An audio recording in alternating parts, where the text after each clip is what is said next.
In 2008, a 158-year-old pillar of Wall Street just vanished overnight, and in doing so, it pushed the entire world to the brink of a financial meltdown. Today, we're breaking down how it all happened. This is the story of Lehman Brothers. So let's go right to the moment the panic truly set in. It was a rainy Friday evening in New York City, and the biggest names in finance were being called into an emergency meeting, one that they would never, ever forget. To really get our heads around this Armageddon, we're going to break it down into 5 parts.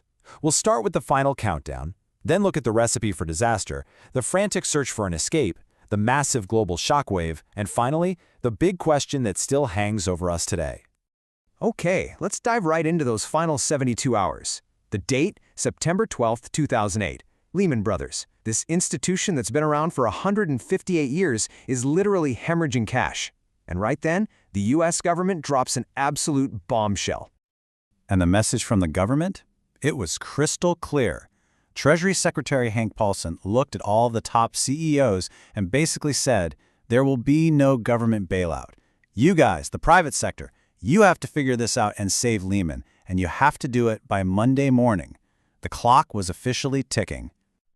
So, you got to be asking, how does a banking giant like that end up on life support in the first place?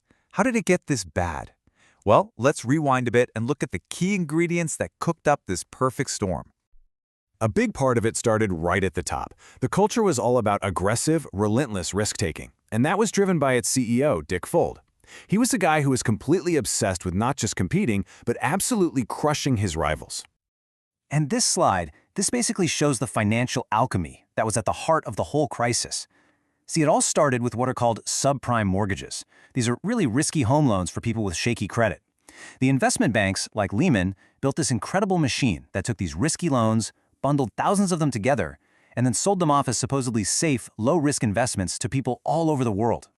Now, to fuel this whole machine and chase even bigger profits, Lehman used a very, very dangerous tool: leverage. In simple terms, they were making absolutely massive bets using borrowed money. And just how big were those bets? Look at this number, 44-1. For every single dollar of its own money, Lehman was playing with $44 of borrowed cash. I mean, it's just staggering to think about. And to put that into perspective, their main competitors, Goldman Sachs and Morgan Stanley, they were leveraged somewhere in the 20s or low 30s to 1. Lehman was just way out there. They were flying far, far too close to the sun. Even a tiny dip in the value of their assets could completely wipe them out. And all that risk meant Lehman had absolutely no cushion, which brings us right back to that chaotic crisis weekend, with the government saying no bailout. Their only hope was some kind of last-minute private rescue. So, 2 potential buyers pop up, Bank of America and the British bank Barclays. But as you can see from this timeline, the weekend was just this frantic, dramatic race against time. First, Bank of America takes a look at Lehman's books, gets completely spooked by what it finds, and secretly backs out. Then, all hope shifts to Barclays, but that deal falls apart at the very last minute when British regulators refuse to sign off on it. So Dick Fuld's grand ambition, it met a brutal reality. Take a look at this. After peaking at over $80 a share just a year earlier, all confidence had just evaporated. The stock was now basically worthless. We're talking pennies. By Sunday evening, it was over. Every single option was gone. The lawyer who had the job of telling Dick Fuld said it was the most difficult phone call he'd ever made in his life. There was no plan C. Death was imminent. And then, in the dead of night, at 2 a.m. on September 15, 2008, it became official. Lehman Brothers filed for bankruptcy. The shockwave was immediate, and it was global. And this wasn't just any bankruptcy. This was the largest bankruptcy filing in all of U.S. history. Over $600 billion in debt. I mean, that is 10 times bigger than the collapse of Enron. The very next day, the markets opened, and it was chaos. The Dow Jones Stock Index plummeted over 500 points. That was its biggest one-day drop since the 9/11 attacks. Pure, unadulterated panic had hit the markets. But you have to understand, this wasn't just about numbers on a screen. The collapse literally froze the entire global financial system. The credit markets, you can think of them as the plumbing that keeps the world's economy running, they just seized up. Banks were terrified. They stopped lending money to anyone, including each other.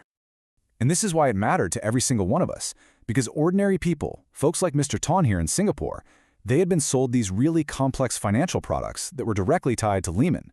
They were told their money was safe. And then, when Lehman went down, they saw their life savings just vanish overnight. So the collapse kicks off a global recession that affects millions and millions of people. And in all the years since, one debate, one big question has raged on above all the others. Was letting Lehman fail a catastrophic mistake that caused all this unnecessary chaos? Or was it a painful but necessary decision? You see, just 6 months earlier, the government had bailed out another failing bank, Bear Stearns. The big fear was that if they saved Lehman too, it would create this thing called moral hazard, basically sending a message to all the banks that they could take whatever insane risks they wanted because the taxpayers would always be there to foot the bill. So a line was drawn in the sand, and even today, economists fiercely disagree if he was the right one. Years later, the global financial system has recovered, and there are new regulations in place. But some people who lived through the crisis, who saw that culture of greed and hubris up close, they believe the core problem, it's still there. And that leaves all of us with the most important question of all, one that really affects every single one of us. Has enough really changed to prevent this from happening all over again? The answer to that question might just define the next crisis.